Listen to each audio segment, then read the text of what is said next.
Anyone.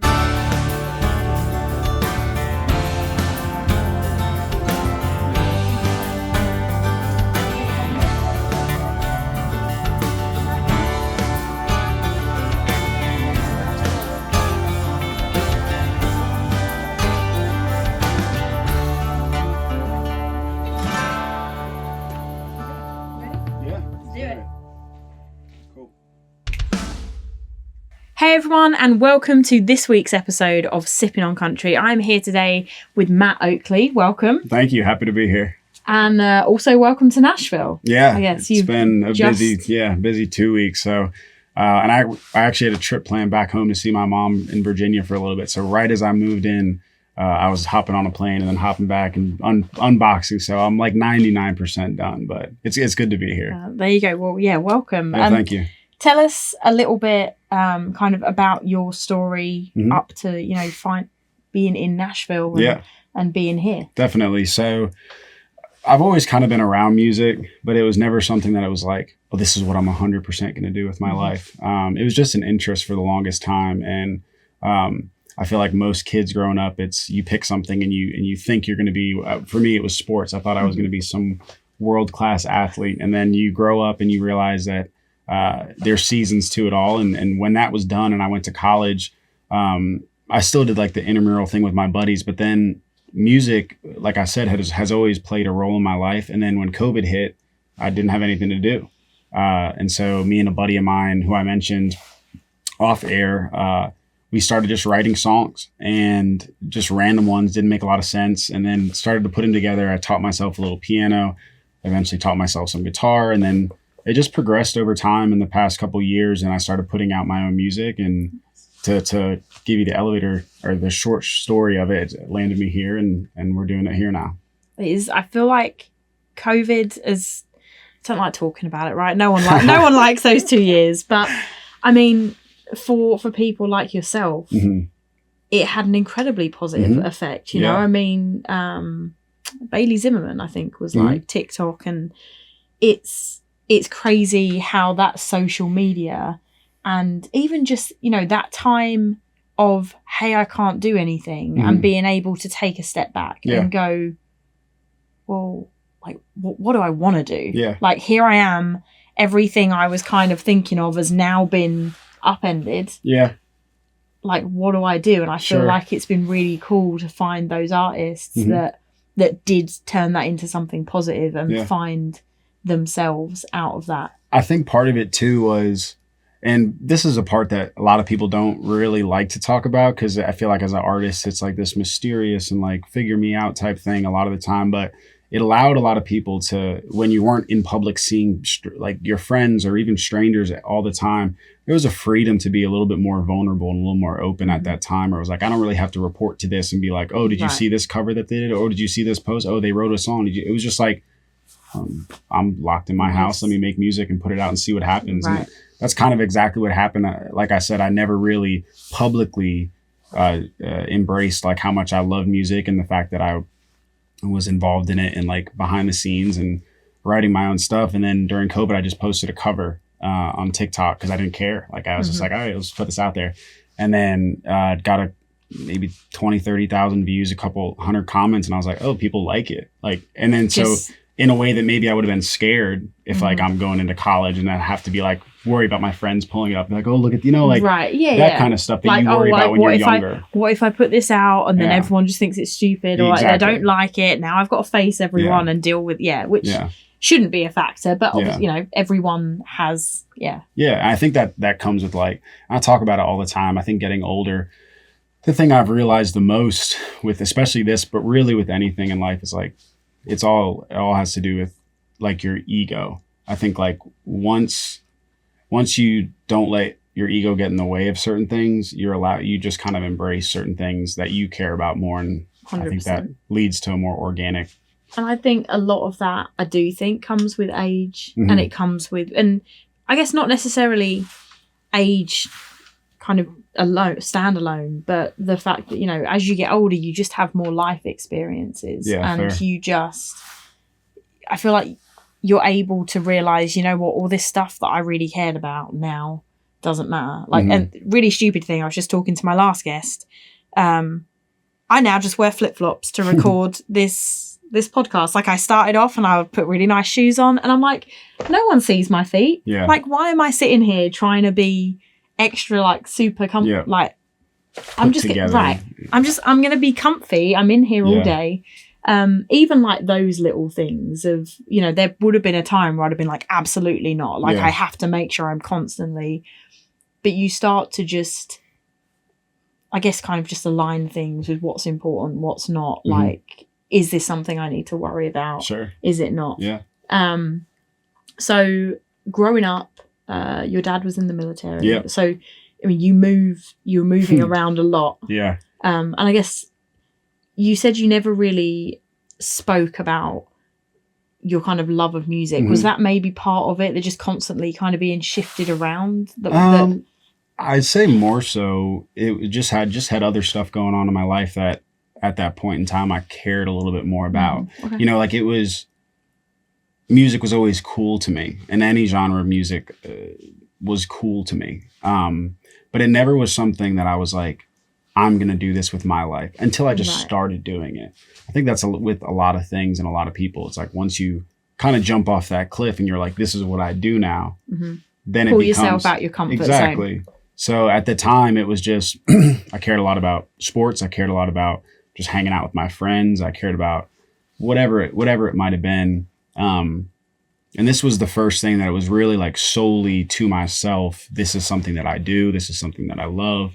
And then it took a little while. I just guess, like you kind of said, like, as you get older, you just focus more on what it is that you like and what you want to put out there and what you want to be. It's less about perception, more about like your own fulfillment, I guess. And so I guess that's what it took. Which also in a way is kind of weird, because we now utilize social media, which is all about other people's perception. Yeah. But that must have been a really good feeling to kind of, you know, put yourself out there and then have that response back. What was the turning point for you of going, well, you know, I enjoy music and this was fun to put a cover out. But what moment did you go, you know what, actually maybe this could be more than me just posting something on social media? Yeah. I'd say, so like, when I say music has always been a big part of my life, even when I was younger, I would like come up with these ideas for songs, but never write songs. Just like, oh, that'd be a good idea for a song. And so once I just put those first like 2 or 3 covers out, I was like, all right, people know that I like it now. So if I don't want to just be like, oh, he posted that cover and it was okay, it was good, and I didn't want it to kind of die off there. I was like, now it became this like, maybe, I don't know what word I want to use to call it, but it was like, I want to get better, because at the start of it was like, I knew I was better than maybe I was sounding. It's with anything, you learn and you grow and you get better. And so I guess it kind of became this addiction of wanting to see where I could take it. And then it just formed into this thing, got a life of its own. And it's been great now. So I'd say in the beginning, it was just this is really fun. I want to get better. I want to see where I can take it. And then it just hasn't stopped or slowed down since. So I love that. And it was pretty quick after, you know, from getting that, from getting noticed, I guess, through those videos, that you released your first single 2022. Is that right? Yeah, I think it was spring. Yeah, I think so. Early 2022. Yeah. And at that point, obviously you just moved to Nashville. So had you visited Nashville? Like, had that whole release, like releasing a song, what was your process on that initial single? Yeah, so I was just, at that point in time, I was living in South Carolina. I was finishing up college, and one night I was just, like I said, like since COVID, it was just like writing songs and recording them. And then I wrote this one called Dive Bar, and I sent it to my buddy Justin, who I write a lot of my songs with. And I was like, this is kind of a different vibe. What do you think about it? It was like a country, but with like trap drums, kind of like a Morgan Wallen-y type thing. And he was like, dude, this is sick. And so we were like, all right. I was like, I think I want to put it out. And he was like, all right, let's go. So I put it out, and we had a couple others that we really liked. I finished those up, started to put those out, moved to Florida, got linked up over at Clear Track Studios. My buddy Dylan introduced me to some great people. I was doing a couple shows at the time. I had just gotten off doing my first festival, CCMF. And then 2 weeks later, I met some incredibly talented people in town here in Nashville, David Ray and Phil Mosley. We started writing some songs. The goal was just to write one or two. But that week, those 3 days, we wrote 4. And then you never know how it's going to go. I don't feel like you can ever plan anything in Nashville and it sticks to that. Like something's going to go. Mm-hmm. Well, I was worried. My thing coming into it was like, I just hope we get one good one. Right. And then we got 4. And then they were like, come back in like a month. And we wrote 3 more. Nice. And then I came back a month later and we wrote 4 more. And that's great to find people that you can gel with like that. Because I think when you're writing, that whole thing is a very vulnerable process. Yeah. So to sit in a room with people, and you're right, like sometimes just getting one song out of it can be a lot. So that's amazing that you've been able to come to town and find those people already who you were sitting in like a really nice little pocket with. Yeah, and the thing with them is like salt of the earth kind of people. So it wasn't hard to. It didn't feel like I have to come in and be like, oh, I have to impress them. They were just cool people, really nice, really welcoming. We did a couple writes at David's house, and it was just like it all came together in a way where I always say the biggest like plus to this whole thing for me has been the people I've met, because they've pulled the best out of me. And I said in the beginning, my goal was see how much better I can get with it, and I wouldn't have gotten there without all these people along the way. So it's like those. Like you said, finding those people that I can get in that pocket with has been huge.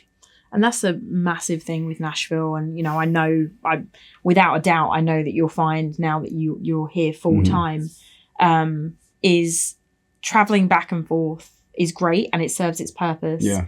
But once you are here and you are consistently in front of people, the connections that you start to make are amazing. And there's also... And I'm sure that I have laboured this point in so many podcasts at this point, but there is a real lack of hierarchy in the music industry here.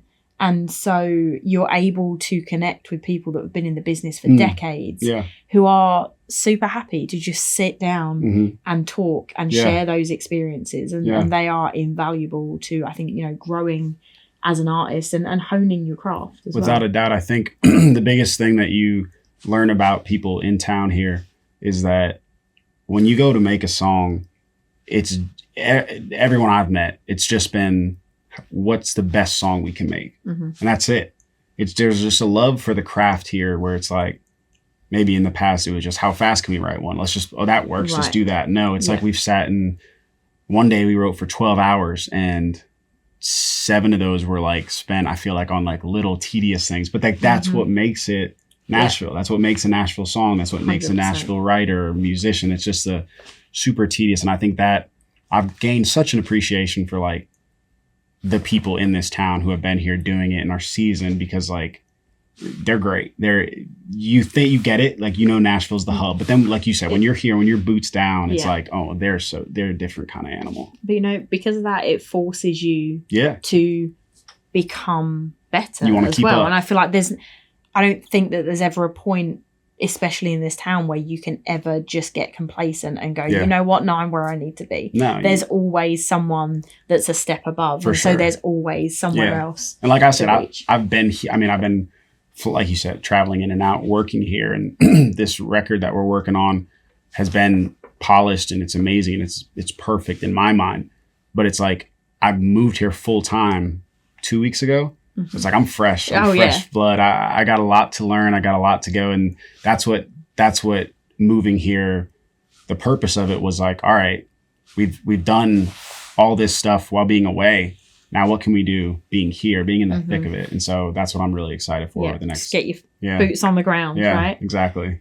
So obviously Nashville, when it comes to singer-songwriters, it is very much centered around that. So there are writers' nights all over town. I mean, is that something, kind of what's your goal for getting out and having people hear your music at this point? I think kind of like what I was saying with that ego thing, I think a big thing that I've challenged myself on is just any way that I can put it out in front of people. Because like you can't, if you don't get it out in front of people, there's no way the right people are going to find it.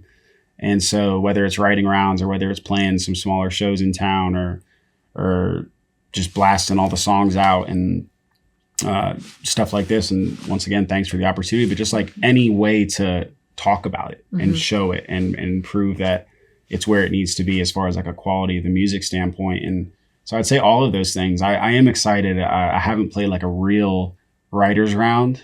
So I'm excited. I'd say that's like bucket list of like probably in the fall, once we have some more of these songs out, and then I can go out and show like this is what we're working on and this is what we have out. This is what's coming out soon. So I'm excited for that. And the nice thing is that once you jump on those rounds, it is a very tight network of people, you know, so you get to know the right people. All of a sudden you get new co-writers who are then going to be like, hey, actually there's this writers round, someone just dropped out, you want to come play it? And then you've got like a consistent way to reach people. And being in Nashville, you never know who's at those shows, right? Like you could be playing to one person in the corner, and that one person in the corner could be a Grammy winning producer. Like there's just no way of knowing, right? It's just being here. So you mentioned earlier with that first single that you felt like it kind of had like Morgan Wallen vibes. Would you say Morgan is one of your kind of influences within country music? And who else do you look to when you're making your music? Who do you kind of draw inspiration from? Yeah, I think anybody who makes country music in 2024, whether they want it to be or don't, and I do, I think he's amazing. You're influenced by Morgan Wallen. You just are.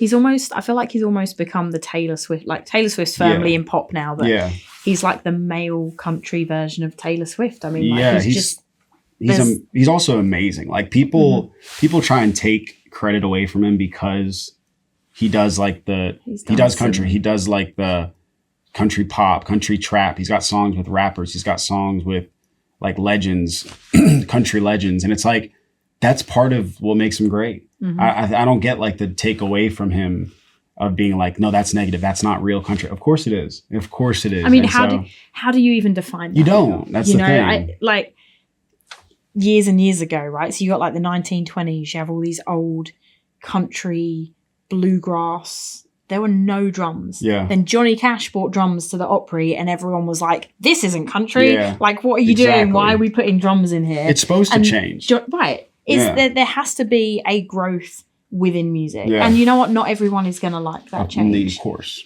But with the other thing is that country music is just becoming more popular, not only in the US, but globally. And Morgan Wallen has had a huge role in that. Right. Like he's whether you think you're real country or you're you don't have to like it, but there needs to be a level of respect of like, you don't, but he's clearly doing something right. And ultimately this is, this is a huge part in country music, and as a songwriter as well, to be able to look at that and go, well. For sure. Without a doubt. Yeah. And so to full circle, to answer your question, I'd say definitely Morgan Wallen, big on Riley Green. I think Riley Green's got that real wholesome storytelling, simple country style that I love. Cody Johnson's another one, and then Luke Combs. I'd say those four are really like, I try and find. I feel like they're all quite different as well. They all have their own. I like that. Yeah, that's like quite an eclectic kind of mix of Riley Green and Morgan, probably a little closer. But I mean, Luke and Cody, they both they all stand in their own. I'd say like Morgan's that country pop. Luke's kind of got that country rock thing, whereas Riley's kind of like down south, real simple, and then Cody Johnson's bringing Texas. So it's like it's all great. It's all great, and so I think like that's what, again, when you can kind of pull from all these things, then you can create something that maybe somebody else isn't doing, and that's how the genre or the thing. Exactly. At the end of the day, it's all entertainment. So 100%. Like you said, not everyone's gonna like every song you put out. Not everyone's gonna like everything you do, but the goal is to just. If you get it to a point where you love it and you think it's great, put it out there. Let the world just do what it does with it. I think a good song should stand alone as a good song. Yeah. Because there's also a lot of people who would be like, blanket statement, I don't listen to country or I don't listen to rap. I like what again, and there's so much crossover. But I think it's exciting the way things change. And it opens up a whole new path for artists like you to come up and do your thing. For sure. And I think at that point, when you have those people who are just like, I don't listen to rap, or I don't, okay. Right. Well, and but what? They like to make a point and what? about it, right? And what? Okay, cool. Like, good. Yeah. Like, I don't think there's like you don't get an award for not liking something. You know, I think it's just, I think everyone's, once again, like we talked about earlier, it's like that ego thing. It's like, if I were constantly worried about somebody I've never met not liking a song I do like this, and maybe I'm not going to write my best song. You just got to let all that go. And so it's like, there's 8 billion people in the world. So it's like, some people are going to like it. Some people are going to be impartial. Some people are going to not like it. And you're right. I think it's very important to be able to drop that, because I think human nature, you want kind of lean, right? You don't want to put something out to then be criticized. Yeah. So in a roundabout way, that kind of turns into, like I can't write this because like people won't like that. But you will find, especially as you go on, you will find your audience and you will find your sound. Yeah. And not everyone is going to like it. There is. If everyone liked the same stuff, it'd be really boring. Yeah, and of course. That's the exciting thing with music. That anything creative becomes... It's all conversational. It's like exactly. They're going to talk about something. So whether it's yours or whether it's somebody else's, whether it's good or bad, it's fluid. The important thing is that they're talking about it. Yeah, exactly. Right? Just be there and be in people's minds. 100%.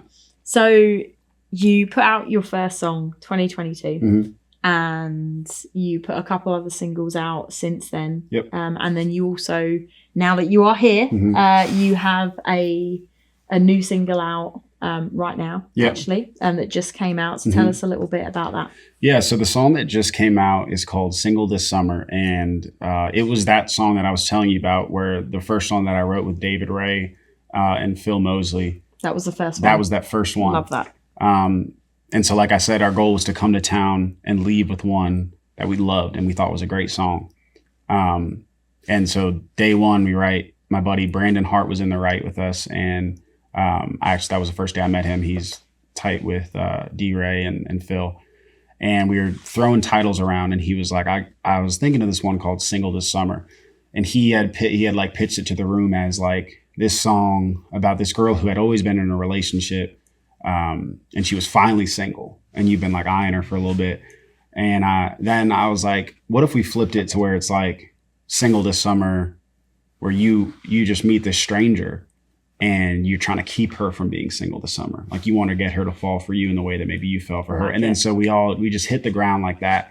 And we started throwing lines out left and right. My buddy Justin was in the room and it came together in a day. End of the week, we hopped in the studio with the full band. They tracked it out. Then we drove down to Dixon. D-Ray's got a studio down there. We tracked the vocals for it, which ended up being the final vocals that we used as far as the lead. Then I went back to Florida and I tracked my harmonies and all that stuff. And it was just, like I said, leaving with that and being like, oh, that's how it's done. It was the song I couldn't wait to get out. And so that was a year ago. Oh, wow. So now you're finally living here and having it out into the world for people to listen to and go and judge and like we said, like or dislike. It's like, I feel good in it. I feel great on it. I'm glad it's out. That's what's important. Yeah. That's what matters. So, yeah. And I think that's interesting you touch upon the fact that was a year ago as well. Because obviously this is something that a lot of people don't see. Like, oh, well, you've got this song, you just wrote this song and now it's out. Yeah. And there's just not a lot of thought about start to finish, like what, and even now, this is not the end of it just because it's out. Yeah. You have the work like coming on here and doing the promo stuff and making sure that people know it's out. Yeah. But that process from finishing up that write to this point, I mean, there's so much that goes into that. Was this the first time, this is your first release, like since being in Nashville. Yep. So was that your first time you kind of had that kind of schedule on getting something out? If you're asking if that was the longest I've waited since having it done to putting it out, definitely. It's normally like before writing with these guys, it was I'd write it. I'd have one of my producer buddies make a beat around it. I'd track the vocals, get an engineer to do it, and I'd just throw it out.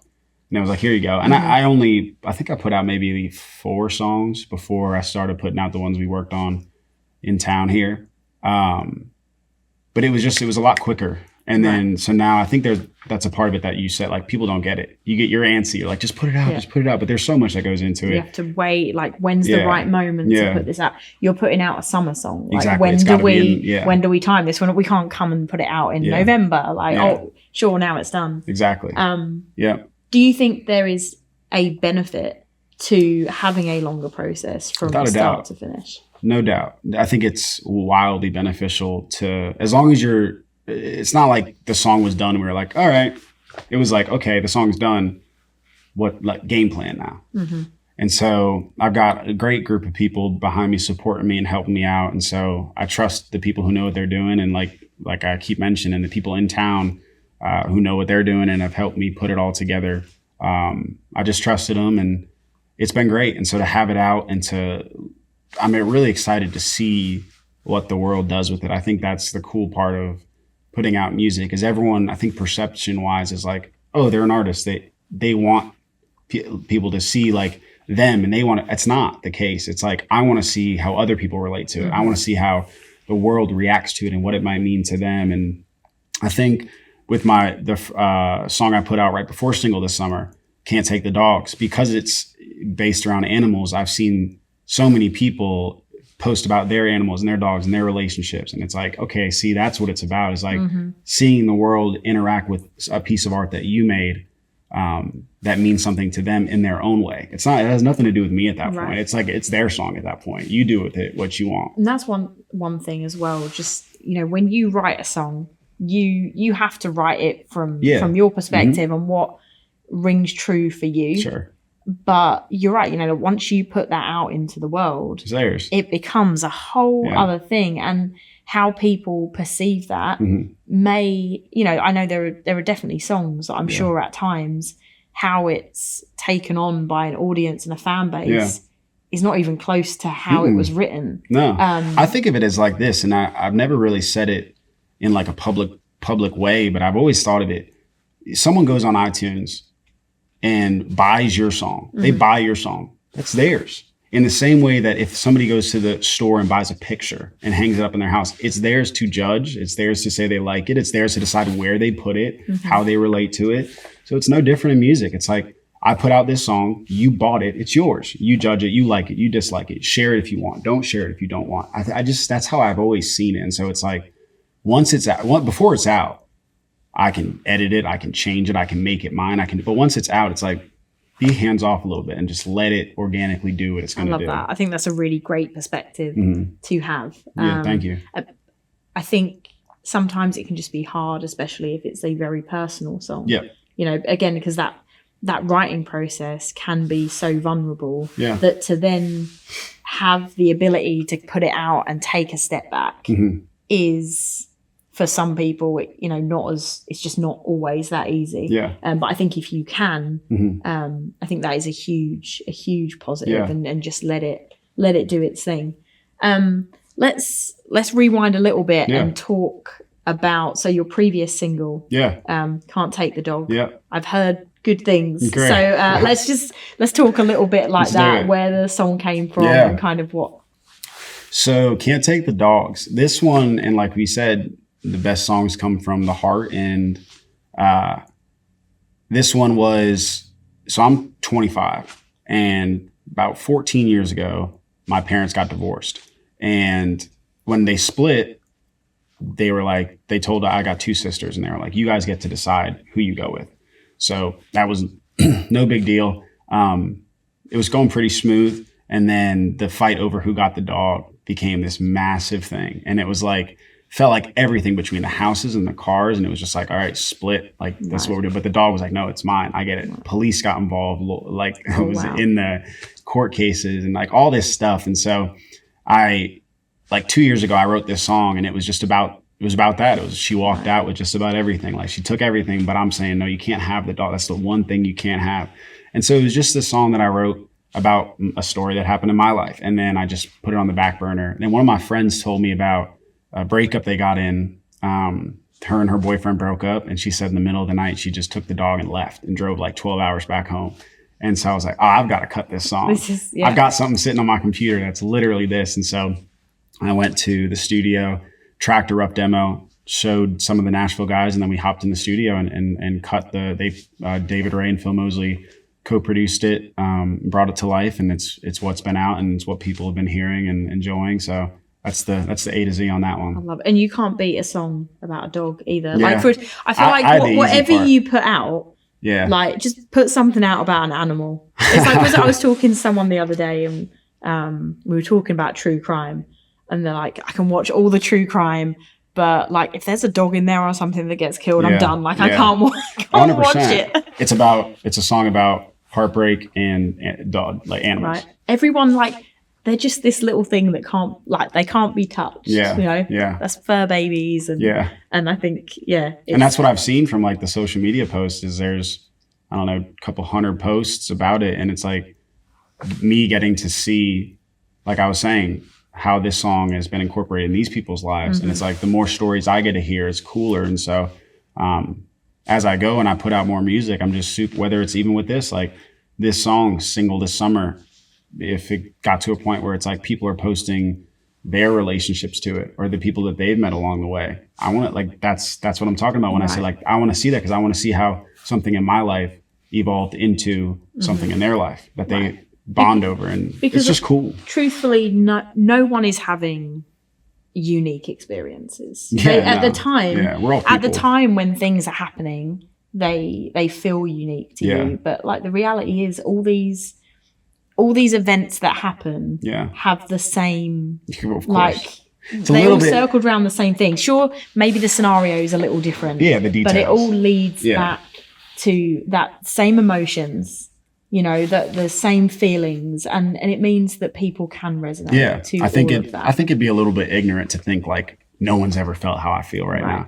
So I think, and once again, we're obviously here talking about music and the process of writing it and putting it out. That's another part of writing, is realizing like if you've gone through it, people have probably gone through it too. And so putting that into words in a way that it can be consumed is important. I think it's a talent, it's a skill, and that's 100%. The songwriters in town have a way of doing that that's elevated my ability to write so much in the last 12 months that I'm super excited to see 12 months from now. And then, you know, just building on top of it with the people. You definitely learn a new way of writing again, just being in Nashville. Yeah. And it's ultimately writing a song.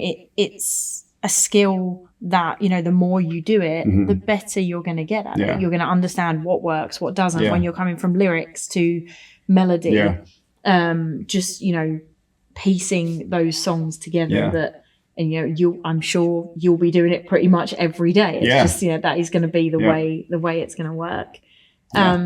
So when it comes to putting music out, we are definitely in a time now where people they want more, right? Like you put one song out, when's the next song coming out? And it's just, people are consistently craving they want more media, whether that be videos on TikTok or another song on the streaming platforms that someone can go chuck on or buy. So what does your music release kind of look like throughout the rest of 24? I realized earlier that we're over halfway through this year, which feels crazy. But we've still got a solid 5 months left. We got some time. 2024. So what's that looking like for you? And I think real quick on that, I think that era of it's got to be constant. Like you talked about people being influenced by Morgan Wallen. He put out a 36 song album. What? And all those songs were pretty damn good. Great. I think I saved 27 of them. And that's not to say that the other 9 weren't great. It's just like, that's a crazy, to sit and listen through an album and be like, oh, 27 are great. It's like, what? I mean, he's amazing. And so it's like, the consumability of music now is so fast that you got to put it out. And so with it, I got Can't Take the Dogs out, Single This Summer out. I've got a song that means a lot to me coming out. I don't know the exact date, so I don't want to put it out there, but fairly soon. It's called Soldier Son. It's about my father. He was in the military for 22 years. And I recently had the opportunity to play it at an AUSA event, the 249th Army birthday celebration. I went up there and played it acoustically with my buddy Dylan, and it was so well received. And it was for Gold Star families who are families who have lost somebody in combat. Okay. And after the event, these families, these parents coming up to me and showing me the dog tags of their kids and pictures, and it was like, all right, this is what it's about.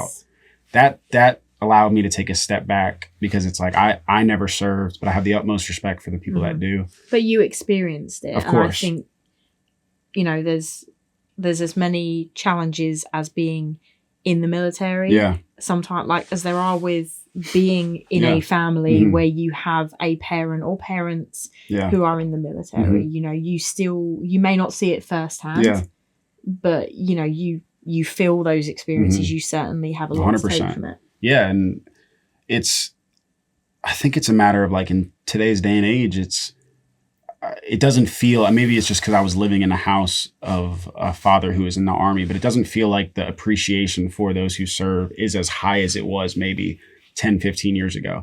And so the fact that I was able to sit down and create a piece of art and my creative process that is solely dedicated to everyone who does do that, it just feels like there are certain songs that mean more to you and are more fulfilling to you as an artist and a person. And this one, just after that event, it just felt, I was like, this needs to come out. This is one of those ones where if my goal is to have it impact people and have people be able to relate to it, there's no one more I'd rather give something than those who have served and the families of those who have served. So I'm really excited to get this one out too. So I love that. And I think you're right about that. You know, obviously just stuff political wise that we're not going into, but I do think that's probably changed a lot of people's perspective on military stuff. But what doesn't change is those experiences and, you know, loss within that. Like you say, like, loss is loss. Yeah. Whether that is in the military or outside. And that's something that everyone can resonate. And also having family members that are away for a long time. Like you don't necessarily have to be part of the military to experience having a parent that is absent or family members who you don't get to see on a regular basis. And so again, that's the way that once that song's out, even people who maybe have never experienced that life are still going to be able to take that song and make it something relevant to them. And in country music, I think especially there is, you know, still a big focus on military families. And so I'm sure it is going to get a great response once that is out. I feel positive about it. Great. And all of this is gonna, you know, there's one thing just putting songs out, but you know, obviously there's going to be an end goal here, and so you will at some point have an album out, which will feature the songs that you've already put out plus additional. Yeah, I don't know the exact number we landed on. It's, I think, maybe around 14 songs, but I don't know the exact date. I don't know when we're doing it. But that all came from working with D. Ray and Phil Mosley. It was always my goal and my dream to, once I started making music, it was like, okay, I want to make an album. I want to make a cohesive piece of art that, like, tells a story and is part of my life, so that whether it's me 20 years from now or my kids or whatever it might be, I want there to be something I created and put out, and it's done. We've got to put it out. We've got to get it out there. We've got to get some singles out. And like we said, the process is long for a single. So the process for an album is even longer. You want to be delicate with it. So no details, but because I just don't know them. Not that I'm keeping some secret, but it's secrets are good. We like it. Keep people on the edge of their seat. But that is the end goal. The goal is to get this album out at some point in the near future, get some of these singles out, really build up the anticipation for it, and then go from there. And once that's out, I'd say just keep writing, and in between now and then, we're probably gonna be working on record 2, and then maybe some songs will make it as 3. It's like, this isn't just, for me, it's not a goal of just putting out 10, 20 songs and calling it a day. Right. It's like, I want to build on top of this and allow it grow. And that's when you start getting a catalog of albums and songs that everyone loves and relates to. And so that's the end goal, I'd say, is just having a big discography of songs and albums and EPs and shows and concerts and everything that you can like look in this box of Matt Oakley and see everything in it. At the end of the day, that's my goal. So I love that. So starting out posting videos, I know kind of in general, people who've come up through TikTok, you know, there are comments of, well, you know what, these people can sit in their room and they can play to a video, but like, how does that translate into a live show? Because it is very different. You know, there's not really an expectation. You're not playing. I mean, it's like me sitting here and talking to this camera. Like, I know that sure people are going to see it, but they're not in front of me. So that it's a very different way that, you know, you'll perform in front of a camera in your room to being on a stage. So from putting out a few songs and then going and playing live shows, was that something you were conscious of, or kind of how did you approach the live performances? I think it's always been like an excitement. I've always loved being able to play live. You get more of a human interaction and you can see in real time if people are liking it, but it's definitely a different animal. So this past spring, I did a festival, Patriots Fest, and did my set during the day, and then I was set to play the after party inside after. And that's the first time I've ever done 2 sets in one day, and I was so tired. Like, it was like midnight. I had been up since early in the morning, and I was like, I was very lethargic, and it was like, that was something that I had a newfound respect for, of like treating it like it's this, like it's what it is. Like you said, it's not just you doing a video or just singing along. It's like, it's this entire day's worth of practicing with the guys backstage and going on set doing it, and practicing a little bit later, and then going back on like 10 hours. It was just this thing that was like, oh, like this is a little bit more strenuous than I thought. So I wouldn't say maybe like nerves don't play a role for me, but I'd say more so of like really respecting it for the mental fatigue and even the physical fatigue at times that like goes into playing like shows over and over.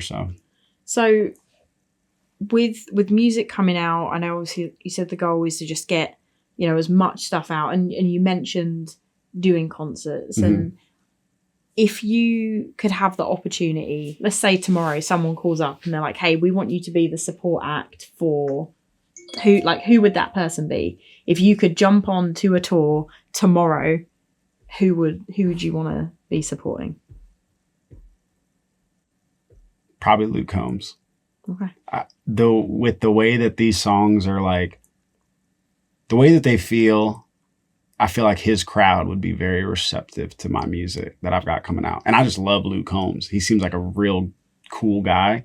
And I think it'd be like, if I were to get a call in my head, I'd be like, that's who I would want to hop on board with. And I've obviously got steps to get to stuff like that, but that'd be the goal. So in this hypothetical scenario of I'm picking my phone up, I'm getting a call to go play a stadium tour, it'd be Luke Combs. Luke Combs. Yeah. I love it. Yeah. I think that'd be a fun tour as well. I've always heard good things about Luke, so I feel like he'd be a good person to tour with. Yeah. And he's I've always loved all kinds of music.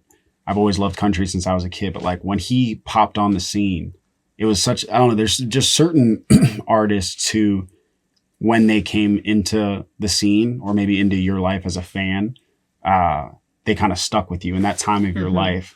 And that time of my life I was in South Carolina in school, and then summers in Virginia running a landscaping business. And it was just Luke Combs blasting all the time. And so it's like, when I started really getting into music, he was a big influence, and he was obviously one of my 4 I mentioned. So yeah, I'd say. Well, I think when he came onto the scene as well, he was doing something different. You know, we'd kind of gone through that whole bro country scene with, you know, Florida Georgia Line kicking that off and everyone rolling from there. And then Luke came in, bringing this kind of 90s country inspired kind of, it was a new feel. Yeah.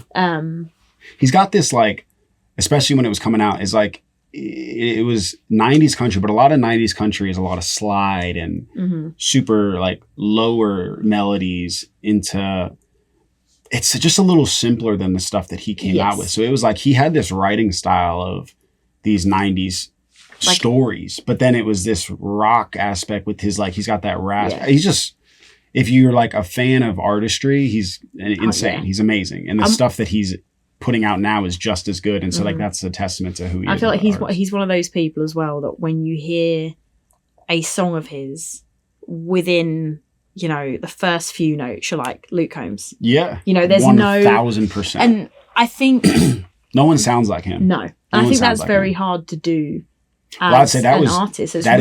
That is unequivocally my favorite compliment I ever get is, and I got it a lot since coming here, is they're like, I can't pin down who you sound like. You don't sound like anyone. Yeah. And then I was like, at first I was like, is that a good or a bad thing? And then David was telling me, he's like, you don't want to sound like anybody. No. Like that, the only way that you stand out is being good and sounding like yourself. Right. And so something cool that is, and this is a cool thing to talk about, I guess, especially in 2024, AI plays a lot of role in music. And so like a lot of times now what people will do just to see what a certain artist will sound like is they'll put their voice on maybe a write and see like, oh, do you like this? Oh, no. Like, and then if they do like it, you can go cut it. And so I've had the ability to hear a Matt Oakley song without writing it or singing it, like for the first time. Interesting. And so then I'm like, oh, I get like, this doesn't sound like, another artist. It sounds like me. And I've never heard it. And so it's been like, that's a cool tool. It's never going to like,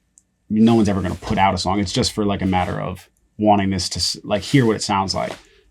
So that's been a cool aspect too. And so I think that just touches on the uniqueness of it and understanding that that's a good thing. Yeah, 100%. It's a great thing. You don't want to be like, oh, you sound exactly like so-and-so. And you want people to hear your music and go like, you can only get it by going. You can hear something, but you just can't quite put your finger 100%. On it. I think that's a great thing. I agree. So if people want to go check you out and find your music, where can they go? I mean, anywhere you get it. But I'd say social media is pretty easy just because it's got all the links. It's Matt Oakley Music on everything. And then on Apple, Amazon, YouTube, Spotify, it's just Matt Oakley. It's pretty simple. MATTOAKLEY, like the glasses is what I tell people. I love it. It's pretty easy to find. I'm out there and go listen to it. And if you like it, you like it. And share it with some friends. That's what I always say. It's not, once again, it's not on me to make you play it or like it or whatever. That is fair. So you've got Single This Summer is out right now.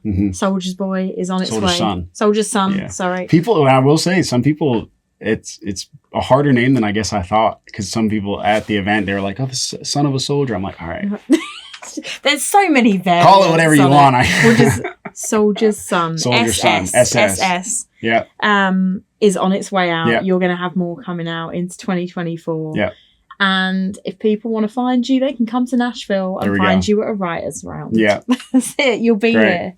Again, welcome to Music City. Thank you. I'm excited to see what your journey looks like Me from too. here. You know, I think this is going to be a big change. Yeah. In the best possible way. That's the goal. Thank you so much. Oh, thank you. For coming in. Me. Everyone, we're going to be back next week for another episode of Sippin On Country. But for right now, Matt Oakley, thank you so much for coming in. Thank you for having me.